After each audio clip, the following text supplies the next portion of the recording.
Brawijaya, sebuah nama yang bersejarah di Jawa Timur. Brawijaya, sebuah nama yang telah menjadi bagian integral dari kehidupan masyarakat Jawa Timur. Di hampir setiap kota di Pulau Jawa, terutama di Jawa Timur, Brawijaya diabadikan sebagai nama jalan. Hal ini mencerminkan pengaruh mendalam dan rasa kagum masyarakat terhadap Brawijaya, penguasa legendaris Kerajaan Majapahit.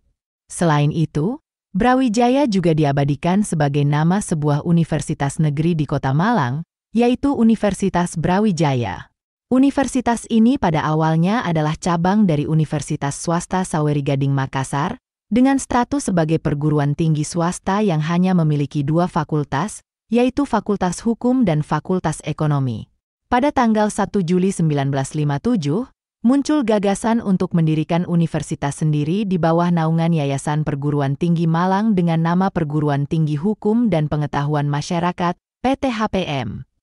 Ini merupakan langkah awal dalam perjalanan panjang Universitas Brawijaya untuk mencapai status dan prestise yang dimilikinya saat ini. Pada tanggal 5 Januari 1963, PTHPM mendapatkan status negeri dan berubah nama menjadi Universitas Brawijaya. Fakultas-fakultas yang sebelumnya masih berafiliasi dengan perguruan tinggi lain akhirnya diakuisisi kembali dan menjadi bagian dari Universitas Brawijaya. Ini menandai transformasi penting dalam sejarah universitas ini, dari lembaga pendidikan swasta menjadi universitas negeri yang dihargai. Nama Brawijaya diberikan secara khusus oleh Presiden Soekarno dengan harapan universitas ini dapat berprestasi gemilang seperti Raden Wijaya, pendiri Kerajaan Majapahit, dan menjadi kebanggaan bangsa Indonesia. Ini mencerminkan harapan dan aspirasi bangsa Indonesia terhadap Universitas Brawijaya untuk menjadi pusat pendidikan dan penelitian yang unggul, yang mampu membawa Indonesia maju dan bersaing di panggung internasional.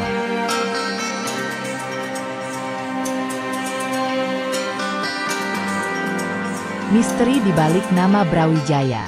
Brawijaya, yang juga dikenal sebagai Prabu Brawijaya, Batara Wijaya, atau Brawijaya, merupakan gelar yang terkait erat dengan penguasa Kerajaan Majapahit. Gelar ini berasal dari kata Brawijaya, di mana Bra adalah singkatan dari Bhatara, yang berarti baginda atau raja. Gelar ini mencerminkan kebesaran dan kekuasaan yang dimiliki oleh penguasa Majapahit. Brawijaya V, yang sering diidentifikasi dengan Bre Kertabumi, adalah raja terakhir Kerajaan Majapahit menurut naskah-naskah Babat dan Serat. Dia memerintah hingga tahun 1478, menjadikannya saksi terakhir dari kejayaan Majapahit. Namun, ada pendapat lain yang menyatakan bahwa Brawijaya lebih identik dengan Dyah Ranawijaya. Pada tahun 1486, Dyah Ranawijaya mengklaim dirinya sebagai penguasa Majapahit, Janggala, dan Kadiri, setelah berhasil mengalahkan Bre Kertabumi. Hal ini menunjukkan bahwa gelar Brawijaya memiliki bobot dan pengaruh yang signifikan dalam politik kerajaan. Meski sangat populer, nama Brawijaya ternyata tidak pernah ditemukan dalam naskah Pararaton atau prasasti-prasasti peninggalan Kerajaan Majapahit. Hal ini menimbulkan pertanyaan besar, dari mana para penulis naskah Babat dan Serat mendapatkan nama tersebut? Mungkin mereka mendapatkan informasi dari sumber lisan atau naskah lain yang sekarang hilang. Atau mungkin mereka menciptakan nama tersebut untuk memberikan makna simbolis atau mitologis kepada tokoh-tokoh mereka.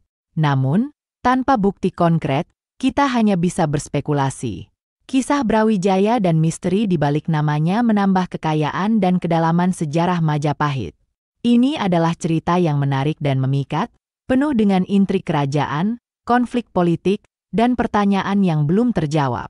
Dan meski kita mungkin tidak pernah mengetahui jawaban sebenarnya, kisah Brawijaya tetap menjadi bagian penting dari warisan budaya kita.